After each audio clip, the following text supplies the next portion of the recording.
Are you looking to sharpen your command and leadership skills? The 2024 Blue Card Hazard Zone Conference is coming back to the Sharonville Convention Center in Cincinnati, Ohio, September 30th through October 4th. Immerse yourself in 5 days of targeted command education and leadership training at the 2024 Blue Card Hazard Zone Conference. This is your opportunity to recharge your command skills and stay at the forefront of incident command best practices. This year, we've added a certification lab, September 30th through October 2nd. Also added a Mayday workshop, October 1st to October 2nd. The General Conference is on October 3rd and 4th. The Mayday workshop is filling up fast, and our early bird pricing of $415 each for the General Conference is a limited time offer. Don't miss out on this opportunity. Register now at hazardzonebc.com. You know, they used to be the news readers, so they would read the newspaper to you. Yeah. You know, so you could kind of follow along. Okay, here's the Nation, here's Valley and State, sports, weather. And they were reading the Arizona Republic and Gazette. And now there's no more newspapers. So they're just like reading internet headlines. Yeah, so you think, what the? Yeah. And then when my wife goes to her meetings in the evening, I'll watch the Antique Roadshow. That's pretty much. But yesterday, I watched a John Wayne movie while my wife was out of the house. What movie did you watch? It was the Sons of Katie. It was the Sons of Katie Elder. Oh my God, that's on the Rotten Tomatoes score. I guess that's a big deal. Sons of Katie Elder has 100% Rotten Tomatoes. Awesome Western. So that means it's 100% good. Yes, 100% good. Wow. Yeah, Dean Martin, John Wayne. Yeah, it's really good. I like John Wayne. I do too. Yeah, you like Westerns. I'll sit around in my hat sometime and watch it. I got a couple of cowboy hats. If he's, I'll put a hat on and watch him. My wife will come out, what the hell are you like Elvis? Do you have a 22 with you too and you play along and shoot the TV occasionally? I don't have a real weapon. My wife took that, but I do got my grandson and I made them out of cardboard and we wrapped them with aluminum foil. They look pretty good. Yeah. What did you think of the movie? You know I'm not joking. What do you think of the movie Hellfighter? That was good. Yeah. Yeah. Remember that one, John Wayne? Here's Red Adair. Red Adair, yeah. Yeah. Remember that one? Yeah. He got pinched by the dozer. Yeah. Collapsed his lung. Yeah. This is no place for a lady. and I thought it was so cool because if you worked for Red Adair, you got a red Cadillac. That was his take-home vehicles for his people. I did not know that. They were red Cadillacs, yeah. Oh, wow. They kind of portray that a little bit, but that was real life, yeah. God bless him. He was an American hero. Really? They said Red Adair flew over the oil fields of Kuwait, just sobbed. Really? They said, I don't know what you're going to do. Good luck. See you later. They used his methods, though, because they were blasting them and blasting the best one, there was a show they did on PBS about that, and the Russians put like a jet engine on a tank, and they drove it in and blew out the fires with it. It was tremendous, the shit people were doing. Wow. Yeah. But it was a deal where they got all these firefighters and said, hey, man, we got all these oil wells burning. Whoever can figure out how to put them out, we'll pay you X amount. And I remember Carl Sagan at the time said the Earth is going to end because of all these burning oil wells, and they're going to burn for, he thought, years. And within 6 months to a year, they were all extinguished, every one of them. And you thought, well, and they did it. It was money. You come and put this out, we'll pay you X money. And you thought, hey, man, there's the carrot, and that's it. It was done. Huh. How'd they end up doing it? Old ways, new ways, blowing them out, tanks. I mean, there was groups all over, and they just kept going around and around. They figured out pretty quickly, this is what works. They were laying hose from the Gulf, miles and miles of supply line going out. So they had water sources, and they were just barraging them. So they're really pretty easy to put out once you get the tactics in place to do it and all the infrastructure. They just go from well to well, and it becomes a monetary deal where they're hooked up with the oil companies, and it's so it's an amount of money that the oil companies are going to get rich, and the companies putting the fires out got rich. Wow. So it was done quick. So Carl Sagan He never worked in the fire service, I guess.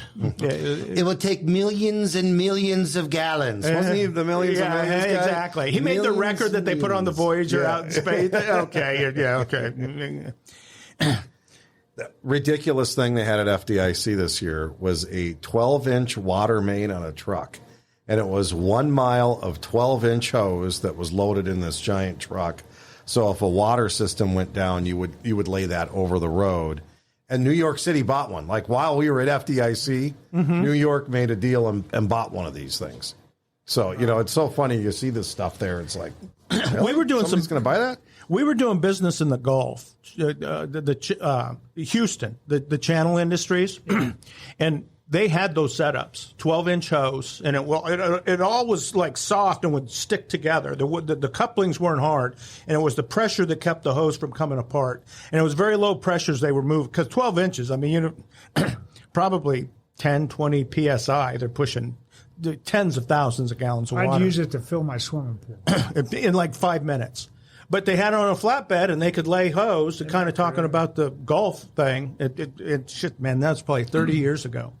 And then it was all on semi-flatbeds, and then they had big super pumpers on semi-flatbeds with giant guns, like 3-inch pipes that were just they were 25 feet long. And Jesus Christ, it was just cannons. Well, and it was all specific to the oil industry there. So, whatever they spent on that was just loose change in the cushions for them. So, and they said, no, this is how we get, it's a water main, and we set it up over here, over there, and sweet. Don't start a foam operation until you have enough foam. I think of that one all the time. Gunter. Yeah. Hey, you guys want to do a question today? Sure. All right. Sure, we love so questions. I've got two different kinds of questions. Are you going to start the system? You already got us going? We got us going. We've been talking on. We are on the air, Terry. This is the way to do it. On the air lights on. What do you think happens around here? I don't look at the lights. I see lights. I hear whistles and see lights all the time. And I introduced us already, so everybody knows who Greg is. You weren't here for that part either? Wow. I dubbed that in. Okay, good. I was going to go just lay down again. So I've got a couple questions, but this one is this guy works for a medium-sized fire department. They have 80 full-time people. And he says that he has a fire chief who is anti-training and will not approve anybody to go outside of the organization to train. And he wants to know what he can do outside of the realm of requesting training from the chief and getting it funded to learn what is going on. And he said, this really affects their organization because they are stagnant and they are practicing old ways. He says they're about 15 years behind all of their mutual aid partners. So what advice do we have for somebody who has a non-progressive chief, but he desires to be more progressive and have some career development? They have no union, apparently. I don't know. You'd think there'd be It depends on what state you're in, too. You could have a union in North Carolina where this would be very typical. And I'm not saying people are uneducated in North Carolina. It's a right-to-work state, and they're not going to even bargain for that kind of stuff. Yeah. I was just talking to somebody, just sidebar, somebody recently in one of the classes that they were getting their collective bargaining rights taken away in their state. It was one of those states where they're taking away collective bargaining. But that's aside from the point. So what would you say to somebody who needs to they want to develop as a firefighter, as an officer, but they don't have the backing of the department? I think that I would probably go to the neighboring departments that are progressive and see if he can join some of their training. Mm-hmm. I mean, the chief is a chief. He gets to make that decision that he doesn't want to send anybody to outside training. But I don't agree with it. But that's probably where I would start. I would start by asking those partners if there was something they can join in on so he can learn more. I just think about, here we are on a podcast and it goes right into your home or workstation, right? So there's opportunities out there to get classes online or podcasts or whatever.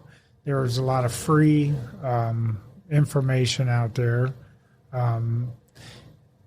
He could gather a lot of information on his own without go. Don't go too far, right? Yeah. But he could gather a lot of information on his own, just kind of watching what's going on and the current trends and that.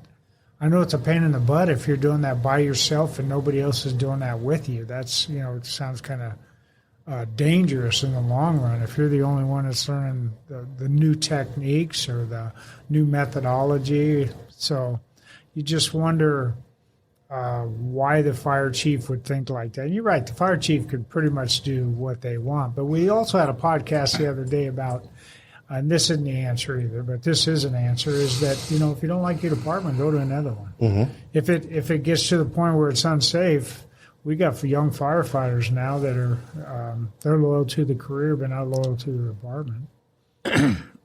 I think so. The chief doesn't like training. He's anti-training. Do they do EMS? This department? Let's assume they do. Let's assume they do. Well, they have to train. They don't have a choice because in every single state, you have got to do continuing education to maintain your medical certs. And in most fire departments, if you lose your medical cert, you can't ride the truck anymore. So it's obvious this guy's fire chief's an idiot. So you can't run the fire department and say we're not going to train. So that's the first problem. The second is when the fire chief says that, and Greg said it, he's the fire chief and he gets to say that.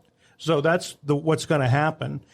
Typically, those people don't do well and stick around very long because they're negative and they're haters, basically, for whatever reason. That's why he doesn't want training. Well, the medical community doesn't care, and they're the ones that do that training and approve it. So when I was doing this, we would they put us through PC every year.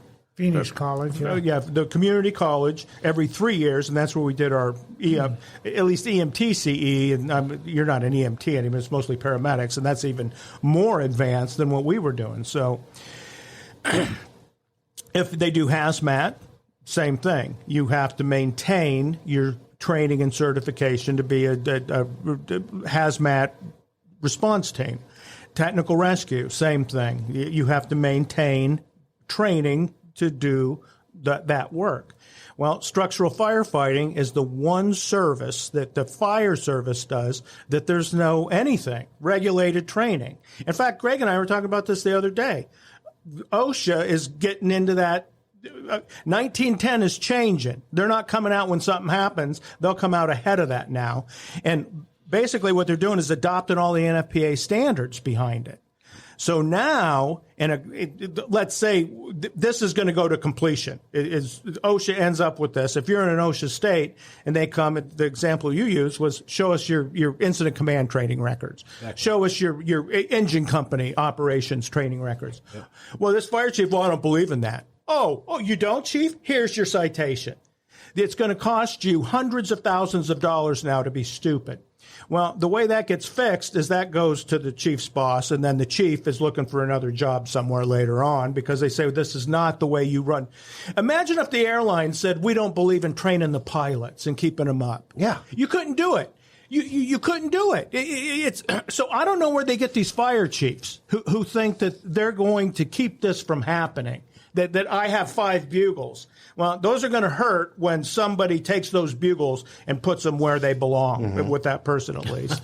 So, well, we were just talking about that fire department that before we rolled the mics, where the top 4 guys all just got fired. Yeah. And luckily justice was served, but you do have a lot of that out there. That was beyond ignorance, right? Yeah. But it was criminal what they were doing. Yeah. I mean, we're not going to get into that.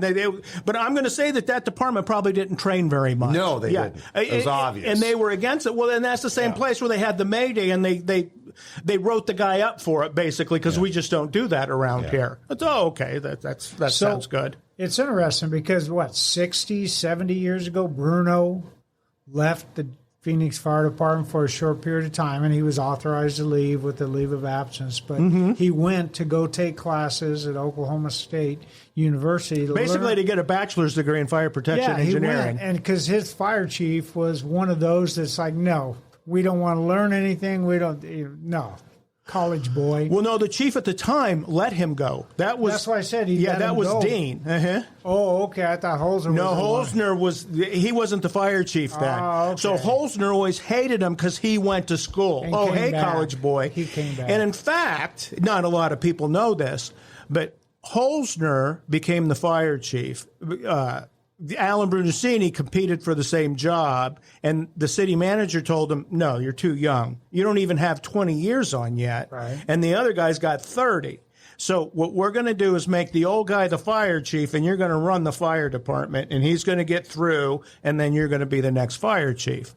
So those two had an adversarial relationship from the start. Well, back in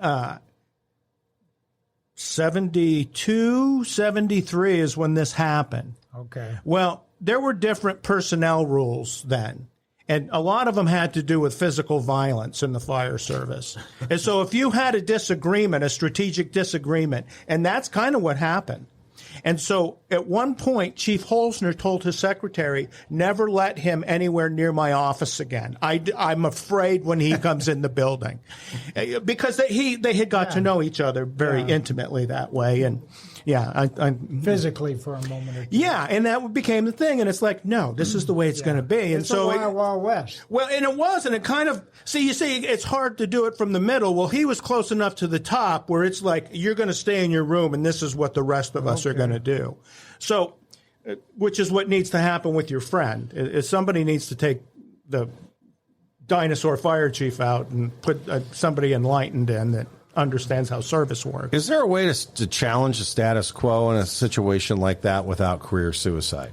What about, I mean, you said, I think you said there was like 80 people in the department. And Terry had mentioned, having to do stuff by yourself, but I would like to think that there'd be 79 other people that would, That's what I'm saying. a few of them that would want to maybe go out and look for other training with their partners. And so it wouldn't be a one-man show. Or if he has to be a one-man show, then, again, what Terry said, I'd probably be looking for a different job. Let's take a quick break. Enhance fire ground leadership with our critical thinking and strategic decision-making class designed to strengthen incident command through the functions of command and foster a safer, more effective decision-making process for fire service professionals. The only critical thinking and strategic decision-making class at the Alan V. Brunancini Command Training Center in Phoenix, Arizona is May 22nd and 23rd. Sign up at bshifter.com. The poison and the lowest common denominator seems to be very contagious in these organizations. And I don't know the details there, but I will tell you, you look at the non-progressive places like the department that referred to themselves as the FDNY of Minnesota and yelled at the guy for calling a Mayday. That was contagious within that organization. There was all kinds of people that were supporting that, and a few hangers on that still do, that they're trying to figure out what to do with. So, those organizations get poisoned. Then it takes forever to turn them around. The fish stinks from the head down, right? Yeah. And I don't know what you do, but to answer your question, is there a way to outperform a fire chief when you're pretty low down in the organization? Captain or firefighter. Yeah, whoever it is. I don't know how you do that. Everybody has a boss. Fire chief has a boss somewhere. But really, we talk about it all the time. The fire chief's real boss is the organization, the firefighter. That's who they should work for. This guy doesn't give a shit about the organization. You could tell because he doesn't want to keep them safe. He don't want to improve their service. Well, it's not even keeping them safe. It's just doing your job more efficiently. I mean, that's really kind of why you do what you do, is improve it. Otherwise, we'd still be using buckets, and they'd still be paying us with candles and shit. Yeah. So, continuous improvement. I mean, look for continuous improvement. Exactly. Our apparatus keeps evolving and getting better. With kind of our method should too. Sure. I think. Sometimes, and I sat in an interview panel where somebody from a major metropolitan fire department had applied to be a training chief. The question came up, what have you done to prepare yourself for this job? And the answer was, my city didn't expect me to do anything, so I haven't. And the person was interviewing for whatever reason. We won't go into that, but it's like it's incumbent on you to prepare yourself for a lot of the things that if you wanted to be a doctor, you have to send yourself to med school at some point. If you want to be a lawyer, you have to send yourself to law school at some point. If you want to be a fire chief or maybe a battalion chief, or you have to go out and take it on yourself sometimes and say, you know what, this guy's not going to be around forever. So I'm going to go to that associate's degree program, because when I do that, it's not just the program that you're participating in, but it's also you're surrounding yourself with people who are seeking further knowledge. So then that becomes your network and your support group. And those are the folks who are going to get you over the hump until they get rid of that fire chief and things start to change in your organization. That's what I would say. But you've got to own some of it. You got to get off the front porch of your own place. That's great advice. Well, and if you work on a company, you can do task level training. I mean, you're on duty 24 hours or whatever your shift is, and whatever time you can make during the day, you can go out and do whatever task level training you want to. I mean, you don't need the department backing to do that, and props and everything else. But that's fine for task level stuff, but to get into tactical level training, that's something that has to happen on a battalion level because it takes multiple companies. And then it's got to be hooked together strategically because we all operate within a single incident action plan.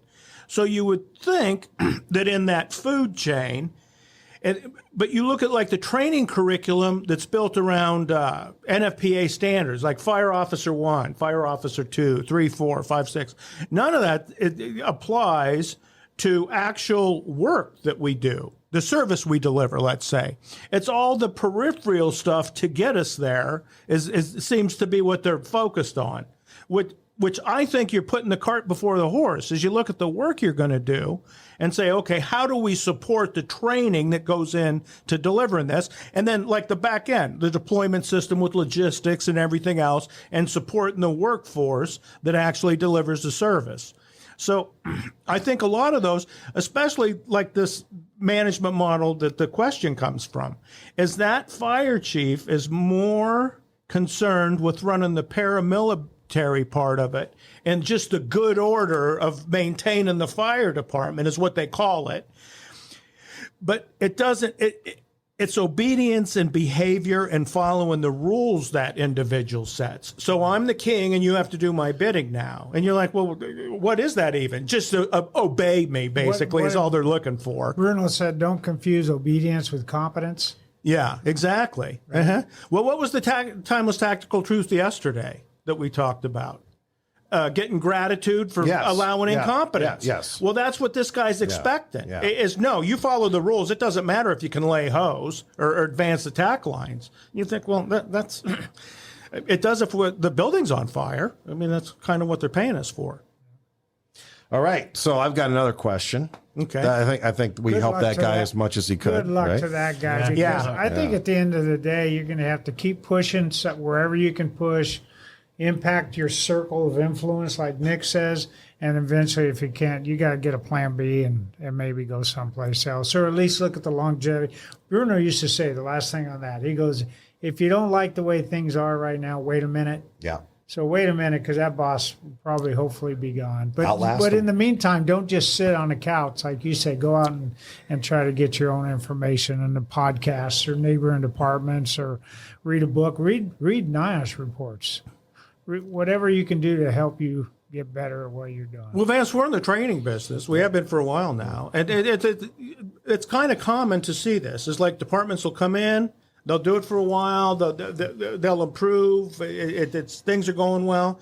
And it's like, okay, we've been doing this for a long time and we've got this where we want it. We're going to switch and go do this now. And we're going to focus on that. Well, the problem is when you stop doing this, it starts dropping off. And when you look at kind of the requirements of our training, I'll go back to it. EMS, it's like, no, you don't get to ever stop doing this. And my whole career, it was 5 to 1 or 15 to 2, inch and a half to 2 inches. I mean, I knew how to do CPR all day long. And every 3 years, I went back in and showed them I knew how to do CPR. Well, you have to do that to deliver those services. And I'll go back to it. The more you train and keep those skills up, when you get on an airplane, I want a pilot who passed his simulation. I do not want a pilot who did not. My old man used to say, give me a brand new airplane and an old pilot. And I'm like, nah, today, old man, we want an older airplane and an old pilot. Yeah. And no new. Nothing with Max on it. Yeah, please. I know. Yeah, anything with door bolts. Yes, I'm out, man. So there's a group that lost way. Yes. Yeah, and it quit being about building airplanes. It said, no, it's going to be about getting the shareholders their money back. They just locked out their fire department. Did you see that? Boeing? No. Boeing has a private fire department. For Fire brigade. And they're trying to bargain with them right now, and they just lock the group out because they're private and they can't. I don't think they have the same wildcat laws as we would in municipal service. Yeah, they call it wildcat strike if we went on a strike. Well, but Boeing locked them out? Yeah. Well, so the Boeing put them on strike. They didn't walk out. Yeah, Boeing locked them out. They were doing informational pickets, and they locked them out for the informational picket. Boeing whistleblowers they're like Boeing is turning into like Vladimir Putin. I wonder if we should just edit all this out. I don't want to end up, getting a visit from the Men in Black. Yeah. You notice I haven't said anything. Yeah. Terry and Greg have been the smart ones on this one. Oh, Vance are going to get one of us. So this guy, DL wrote in, and DL said he listened to a podcast where Nick said his favorite position in the fire department was battalion chief. This person's currently a company officer, and they want to become a battalion chief because you said it was one of your favorite positions in the fire department. Mm-hmm. What's your pretty good career advice? He's asking for pretty good career advice to make it to a battalion chief within his organization. Well, or her. I don't know if it's a he or her. I guess you should start with taking the BC's test. And so that's going to kind of take you from a task level supervisor to a tactical level manager, basically, and an IC, a strategic level IC. So that's what I would focus on, is doing that as well as you could, because that is, in my mind, that's why I love being a BC, because that was the front of that job. That's what you did. It was your position, responsibility to make sure that everybody that went to the incident left. So that's kind of what we were charged with. And then to put the fire out and deliver service and all the rest. So that was very enjoyable. So I think for me, I had been a company officer. I was like 17 years in my career. So I'd been a firefighter for about 7 years and a company officer for about 10. So I felt like enough experience where I could move in and do that role. For me, one of the reasons I took, because I had never planned on doing it. I was going to be a company officer forever because that's where true men were, and you did what you did and yada, yada, yada. Well, I had worked for enough BCs over a period of those 10 years that I thought, I'm done. And in fact, if I keep doing this, I'm going to retire early just because it's not working anymore. So at that point, I thought I got to take the BC's test. That's the only way to protect myself against the BCs. So I took the BC's test, and I thought, and I thought I was going to be okay. Now I'm a chief, and it's going to change everything. It just made it better. As once you figured out, no, I still work in the field. I'm not.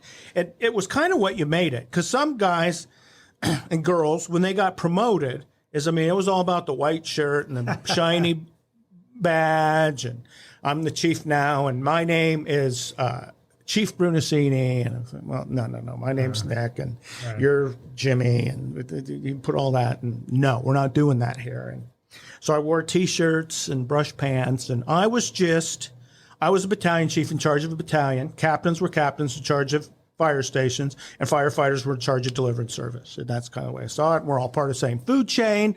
And now it's good to have rank because that eliminates the people that can screw with you. So when you become a battalion chief, you're exposed to deputy chiefs. Well, I found that deputy chiefs were a lot more comfortable screwing around with company officers where there was a battalion chief between them.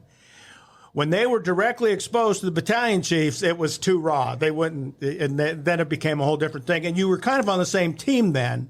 At least they felt that way, so it was good. So really, the BC's position became like the connection for the administration down into the workforce. And that was really, so you're almost like a PIO for the administration as far as that goes a little bit. And you had all lived and worked together, so you're kind of all the same family. So a lot of that is like preparation to take the BC's test, because now your kind of reputation precedes you. So people see, like when I became a BC, if I would have started enforcing uniform policies and shit, people would have said, "Oh, this is different. He has changed."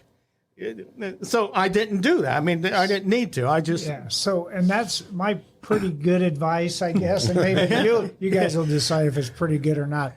But be a good captain, right? So be the best captain you can be.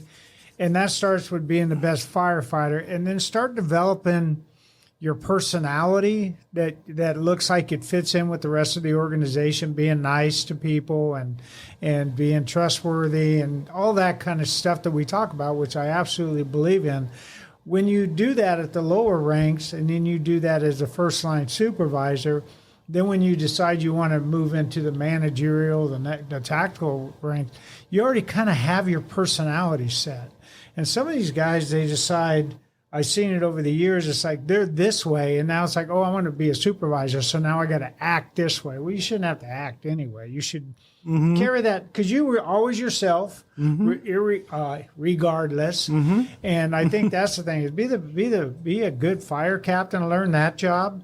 And then carry that personality with you, how you get along with people and talk to people and treat people and look at the customer, look at the work we do, all that. Always keep that work as your primary focus and the workers that do it. And then move into that next rank by maybe watching another chief officer that you really like, that seems to do it, who gets it. And you don't got to ask them a lot of questions. It's not like you're going in and you're interviewing them. I tried that when I first went to. It's like, I'm going to interview these guys. It's like, no, I shouldn't have done that. Just watch them. You'll see, oh, okay, well, that's kind of how that works. And then prepare for the promotional process. But this whole deal with, damn, Garrison, when you made battalion chief, you did a 180, because you had, you don't want to hear that. No. You don't want to hear that you did a 180. He changed, man. Yeah, you don't want to hear that. So you just be the same person you are, and you just kind of, you learn the job. If you've already got your personality skills down and your competency, then you just got to get more capability in the next position. You can focus on the black and white stuff without having to change yourself. That's my pretty good advice. So just kind of move up that way. And I think, honestly, with Nick, so people would tell you Nick never wore a uniform as a fire captain or a firefighter. Let me finish. Okay. Well, he never wore it as a battalion chief either. But he never tried to go out and be the uniform Nazi either. And when he needed to be in the right uniform, everybody would tell you he was in the right uniform. When he was out in the public talking to the customer, he's in the right uniform. When he was doing the job in the hazard zone, he was in the right uniform. What they would see and hear is the one or two times where he was in that one uniform at the fire station, which was very attractive on you. Thank you. I've never seen it wore that way. Yeah. But and then you'd hear that rumor get out. But no, I think you've got to be consistent in your behavior as you move up through the ranks, and don't do the switch. 100%. I totally agree with that. You got to be that approachable person from the beginning. You got to start that early in your career if you want to make it continue up with it. When you get to the opportunity to take the battalion chief tests and the credentials that you have to have before you get to it, if there is any in your organization, then definitely do all that stuff, but never forget where you came from. Don't ever forget, like Nick said, where Terry talked about the uniform thing. Don't change who you are. Be the same person all the time. Mentor your people. In my career, Terry mentioned, pick the battalion chiefs that you wanted to be like. Well, I didn't have very good role models, so I had to make a checklist of everything I didn't want to be. Well, there you go. Yeah, that's a role model. Yeah. It is. It's an extra. But I mean, that's Well, there's the good and the bad. So I think that you gotta watch the good ones and take everything you can from them, but watch the bad ones and make sure you don't ever do what they have done, because they leave a mark forever. and I think that's it. Is remember why you took the test, and that was always kind of the thing that stuck in my mind. Is the reason you took this is because you didn't like being managed like this, and this, Right. whatever it was. And so don't be that. And you didn't need to be. I mean, you almost had to go out of your way to be an asshole. It was just so much easier to be nice. And then when you wrapped it around the work, that was the way that you would context your relationship with everybody. Is, okay, this is my job, this is your job. So you talk about accountability. That's accountability. I'm going to do my job, you're going to do your job. Right. So I love that as a company officer. When I had BCs, like that, they would come around and say, no, you're going to do your job. And yes, I am, sir, 100%. So for 10 years, I was a company officer. Worked in a busy station, A, B, and C. B shift during my career had one citizen's complaint out of our station. The other shifts had one every 2 to 3 months. So I was going round and round with the battalion chief, who was Challenging. 100%. He was a child, a moron of the first order. And so we're going back and forth, and the union's getting involved and everything else. The deputy chief comes in and made that statement. And I hadn't heard it before. And he says, well, if we're looking at this and this, and we've got to see the whole picture, and this is... And so he went through it, and I thought, okay, why am I sitting here, and there are 4 more captains, A shift and C shift, and they're getting one of these every 2 or 3 months? Because they're dressed nice. And you're hauling me in front of... And so I kind of looked at the deputy chief and he just, don't say anything else, and we're all going to leave, and you're going to go back to your station, and I'm going to microwave this one. That's a good way to stop that. And so I just shut up, and okay, and pretty soon... A couple weeks later, we had a new BC, and you're like, oh, well, okay. Wait a minute. Yeah, I'm still here. So pretty soon they kind of figure out, well, okay, those guys, they'll take care of their business. And Yeah. so. Got to live to fight another day. And that was it. And that's what's... I had watched this my whole career. And so I had seen everybody in the fire department. And I knew what you could get away with and what you couldn't get away with. And I thought, if you do these behaviors, boom, boom, boom, and you line them up, that these guys do, is you're rolling the dice every time. And so if I avoid this stuff over here, I can live happily over here. See, but that's because we had a leadership umbrella that valued the work and the outcome. And they used to say, we evaluate performance at the finish line. So that's who. So people would say, why do your firefighters have such long hair? Well, because they like having long hair. Well, some of the men have hair like girls. They hate barbers. And I remember the fire chief says, we're not running a beauty college. We run a fire department. And he says, those people with the long hair will whoop your ass and treat you and save your life. Go screw with them. Your grandmother wants those guys treating you. Exactly. Yeah, they're honest and trustworthy human beings who like having long hair. That's what we got here, buddy. So, see, but that goes to that question. No, I don't believe in training. You need to cut your hair, and you need your uniform to be a little straighter. That's how it is. Yeah. So I'm writing an article right now that I'm using Bruno's information from his no-brainer management, and it's Bruno's hierarchy of engagement. And I was working on that today. And what he did is he lined up kind of the activities of a leader, and he starts and the way this lines out is he lined it up with ready, get set, and go.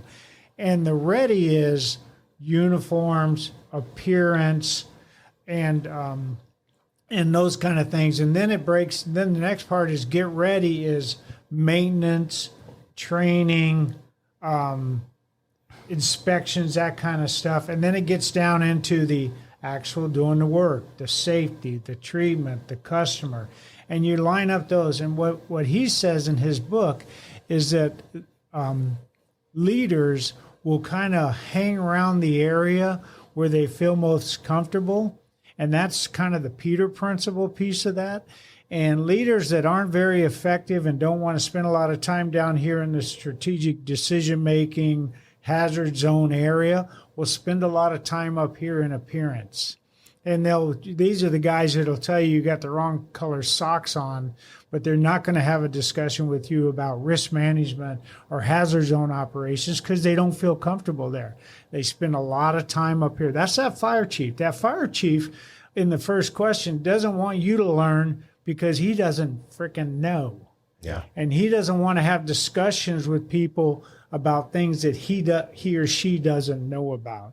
But this hierarchy of engagement that Bruno came up with really, and you'll see that coming out, but it lines it out really well.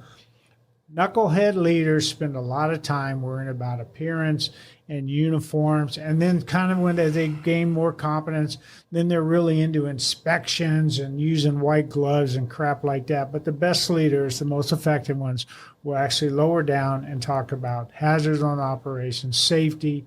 They'll be the guys that'll do really well after action review because they can talk about the specific work and not about the goofy shit on the front end. So, see, but there's some lunatics that live in the operations world. Because they think they should. Yeah, exactly. So what they'll do is a lot of them should have stayed a company officer. So when you have like an ops chief who responds to the incident scene of a structure fire, and let's say they get there 15 minutes into it, well, they don't have, in many fire departments, they are there to more evaluate what's going on. They don't have an active role in the strategic, tactical task. Now, if you're the ops chief, you may go in and be the senior advisor, let's say. So that's your choice. I'm the ops chief. I show up. I was a shift commander. I reported to the ops chief, right? So I'm in the command van being the senior advisor. Steve Christ shows up. He's our boss. And he does say, hey, what's going on? Blah, blah, blah, the X, Y, and Z. So we interface based on the incident we're at.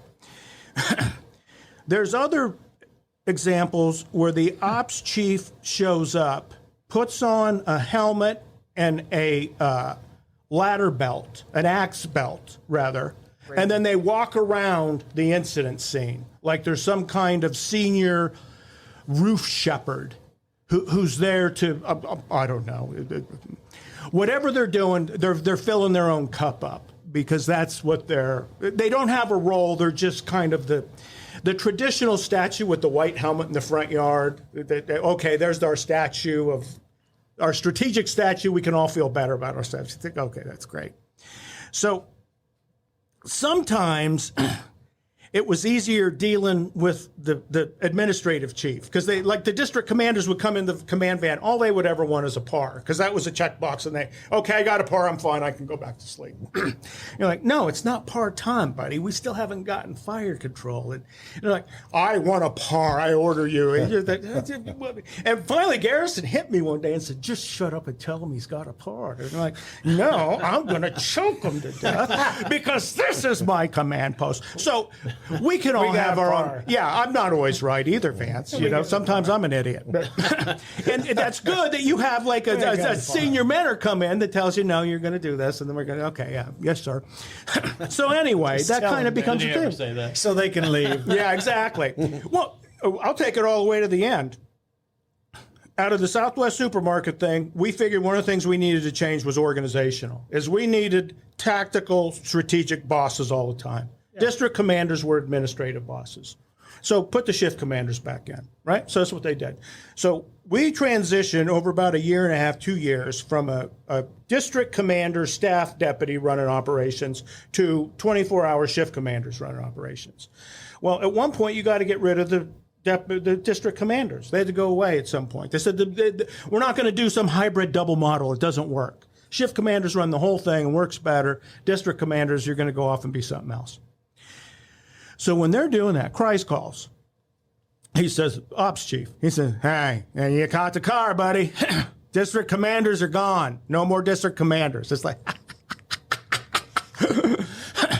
he says, they're all going back out to the field. I said, Is what? He says, as battalion chiefs, a lot of them. He says, some are going into staff positions, but half of them are going to be BCs. I said, well, that's...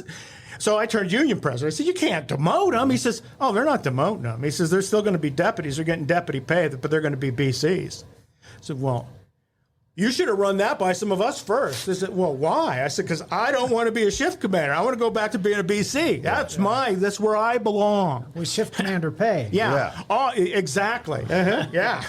And I'm selling back, too. Yeah. So, anyway, he says, nope. I'm going back out to the field. And he says, this is like Wednesday. He says, you got them Friday. Something like that. We're going to have them, they're meeting at the CTC, and you're going to tell them what they need to do as BCs. Train them. I said, okay, so when do they go out? He says, Monday. I said, so they're going to spend 4 hours with me, and then they're going to be strategic ICs again? I said, that's okay.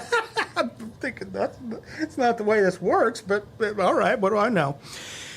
And he says, yeah, just get them ready and blah, blah, blah, blah. So anyway, Friday comes, and we're there, and they come in and they're mad because they're, we got the car and they're old and we're new and we were the pretty pigs at the time. So the first hour, they just are throwing rocks at me. Me and Whaley are up there. They were all our bosses. Yeah, and they were. I mean, exactly. Half of them had counseled me at some point and probably wanted to write me up and just couldn't because they didn't know what to write me up for. So anyway, we go back and forth. And so I listened to them for a while. I'm patient. And then they said something that pissed me off. And so we're arguing now. And so there's a pause. And one of them says, hey, all kidding aside, we're kind of nervous about Monday. They said, we haven't done this, some of us, for 20 years, haven't been out in the field, and we have no idea what you lunatics have done with operations now. This on deck and your strategic things and your decision-making models, we just haven't been in that world, and we're going to be BCs Monday.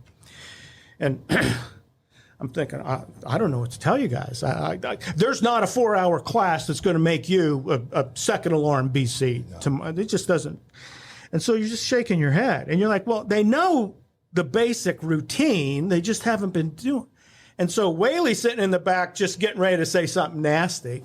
And I thought, well, I've got an aide. And half the time I run the fire, the other half he runs it. It just depends who gets to the vehicle first to drive. The other guy's the IC. So usually what that means is at night, Lynn Whaley's in command because I'm up all the time and I drive him to the fire.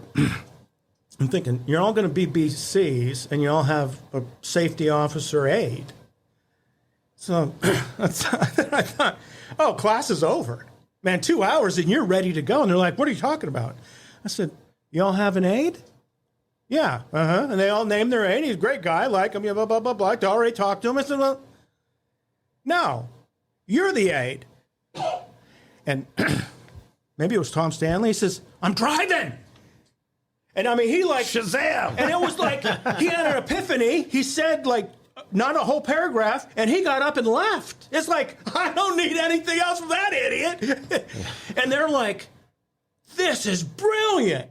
And so we broke. I mean, it was lunchtime and we're done. So Christ calls, he said, they're like 6 o'clock. How'd your class go? 2 hours, they're ready to go, buddy. What'd you do? I told him to drive your aide. The highest paid engineers in the system. He says, that's genius. That's not, it just kind of came to all of us at the same time. You can't give the credit to anybody. And the ones that gave a shit learned the job. Yeah. They all did. Everyone, 3 months later, they were, and they would tell you, you guys are just bamboozling everybody. What you do isn't that complicated. And you're like, oh, you've done a house fire where you sat and listened to your aide? Okay, asshole. I got a pallet fire burning later on tonight next to a nursery. We're going to, see what you think about that. See how that goes. Division boss. So, but it was, Terry's right. It was, so really, we ended up hugging and kissing at the end. We were good friends. There was no assassinations, and it was all because of the work. That's what, and we were good to go. You went in that 2 hours, you went from hating them to feeling bad for them to being their buddies. Yeah, exactly. To helping them out. Oh, man, it was like being in the military. And I've never been, but, the Navy maybe is what I would have been good at. Yeah, I could swim like a son of a bitch when I was younger. Or float. Sometimes I'd sink. Yeah, it just depended. Depends how witchy you were that day. How much full of shit you are. You float, you sink. Hey, I want to give a shout out to the Bee Shifter Buck Slip. We have a weekly newsletter we put out. If you want to subscribe to it, just check our show notes. There's a link to subscribe. This week you had 17 tips Terry did from Bruno. I thought it was a brilliant article. I don't give you enough compliments. Oh, that's very nice. Trying to compliment right now, but it is a nice guide, great career advice. So we're talking about career advice today. I think there's some great career advice in there to pass on to others. So nice job on that one. Thank you. And you don't have to, I won't take those accolades because that's Bruno, right? Mm-hmm. So it was his list that workers say about their bosses that if they saw that list, they would be more effective as a boss. It's kind of the workers firefighters giving advice to their bosses. And then I add a little verbiage to each of it. But that was his list, and it works today just as well as it did 10, 15 years ago. I think that was actually from the No Brainer Management 2003 copy. And I didn't have to change anything. I just had a little verbiage. It was awesome. So thank you for him. Thank you. It is free to get those if you want to be in on all the stuff that's going on with Silverback leadership, because just about once a month there's a Silverback article at least, and everything else we're doing. Look at the show notes. Subscribe to the Bee Shifter Buck Slip. It's free, and it's right in your email box every Tuesday. So take advantage of that.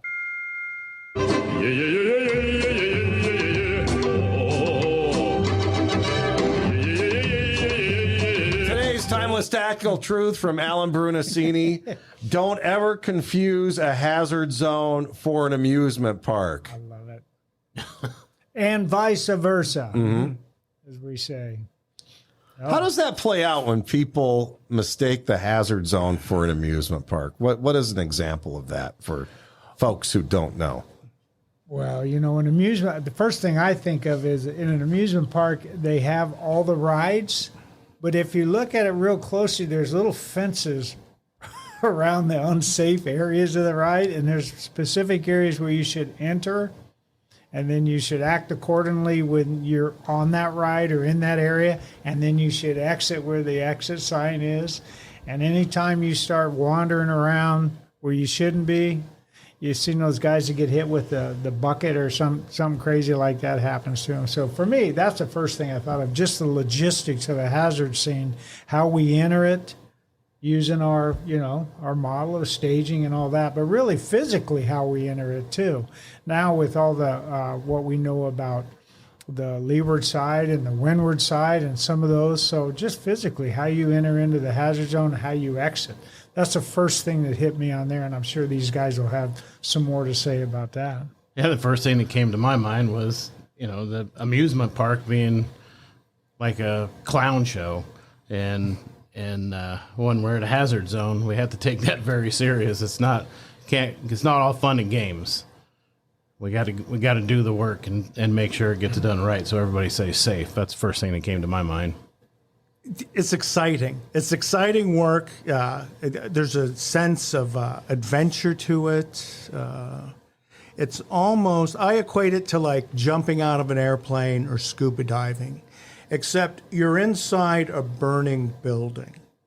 So you're operating within an atmosphere that is more dangerous than scuba diving or skydiving because you can burn to death. So, and our service historically, first water was the deal, as we would race to the incident scene to put first water on the fire, to crawl in underneath the smoke and the thermal layer and all of that. So the problem is it's not he says it's not an amusement park. It's a burning building and it will kill you. So you get that sense of excitement and exhilaration, but as Greg said, you have to execute your job and kill the fire. You can't. It's not a training deal, and we've all been in deals where it's like, okay, we knocked it down, and you just let it get bigger again, and you think it's yeah. So there's a sense of that you can't. You got to. You got to wrap it up, I guess. I got to wrap it. And the last thing is that, so I went to Disneyland with my wife and my daughter and my grandson. And the first thing we did on the way in is take a picture of ourselves in front of the mouse. And then we took our picture of ourselves on the way out. This whole taking pictures at working fires. If you can, don't do that, because honestly, that's somebody's house. That's the other difference is, right? This is somebody's property. They lost everything they own. It could be a business, and that business may not have another start. There's a whole lot to that. Is that, we shouldn't make every fire we go to our own little scrapbook for a picture. That's one of my pet peeves, and that's going to have to jump on top of that. I don't know if you guys have a comment on that. And you could disagree with me, but that's my pet. Oh, I totally agree with you. We don't hire photographers unless they're your PIO. If the PIO is there, or the person who's authorized with your department to do your press, whatever that is, they take the pictures. If you're the driver-operator of Ladder 1, you are not there to take pictures. That's not your job. No, and we don't have to take the pictures anymore. Yeah. Because no matter exactly. what you're doing, somebody's got a camera. There you go. Good. Before you even get back to the station to clean your equipment, it's already on social media. Exactly. But don't be the four firefighters smiling in front of the people who lost everything within their home. Well, and I think that all started from training burns. Right. It's Yeah, like, okay, it we're did. going to burn the house to the ground. So we do like I have 5 or one in 6 my fires. office. Yeah, exactly. And then everybody stands and the thing's burning and you take a picture. Well, that's a training site, and that's nobody's house. That is property that we're using to educate firefighters, and then it's going to the dump. And then, we have this picture at the end that kind of freezes the moment for us. But then when you take that out into the field, like you said, it's other people's stuff. No, we don't go and take pictures like that. Well, an example of what Terry was talking about that happened very recently was the guy who Snapchatted live at a fire when they had a fire with entrapment, and they never went in to rescue the lady. They never put water on the fire, but he Snapchatted and going, oh, man, it's a burner today. He ended up losing his job, and there was a lawsuit. They sued the fire department, too. But those are the kind of things that happen. The other thing I've seen happen is people trying to use their new whiz-bang technique or tool when they're not considering it somebody's property. Right. Just think about it. Yeah. And I specifically had somebody break a glass shower with their Halligan bar because they could, not because they needed to. It was just something fun to swing into. It wasn't my department. It was a mutual aid department that was there, but it was a house in my jurisdiction. So, that house is not there for you to practice your new swinging techniques and figuring out how to break glass. we do the big box workshop. And since we started, there's video that goes with it now, like helmet cams. So and a lot of it is footage of firefighters making interior attacks in well-involved Home Depots or, large box stores with sprinkler systems that are compromised for whatever reason. And man, some of that is just tremendous visual training material. Is because you're watching smoke and entrainment come. I mean, smoke's 20, 30 miles an hour coming into the building. And you're like, no, you guys should not. You're in a weather system right now. People, we used to talk about fire tornadoes back in the day. And you're like, you're going to be in the middle of one of those inside that big box here in a minute. So there's a lot of, some of it is good and we should be using to educate ourselves in those kind of situations. But that is a whole different thing than doing high fives and doing a big 8x10 of, Mrs. Smith's house burning down the street. That's a whole different thing. Yeah. In fact, I would think Home Depot wants us to use that to become more effective at the scene of fires in their properties. And the last thing the Home Depot Corporation wants is firefighters hurting themselves over something those kind of tactical situations. Right. Yeah. Okay. Probably all of them. You guys have anything else before we wrap it up?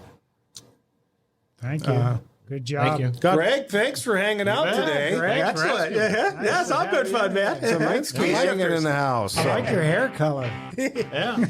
At least he's got hair. if it works. His is like a cleat clinger. I mean, it is a nice thick head of hair. You guys all have hair except for me. Whatever. You got a good head. You got a who's he? Thanks for joining us on this Bee Shifter. Don't forget, our conference is coming up September 30th through October 4th in Cincinnati, Ohio. The Blue Card Hazard Zone Conference. Go to hazardzonebc.com to sign up. Until next time, thanks for listening to Bee Shifter. Woohoo!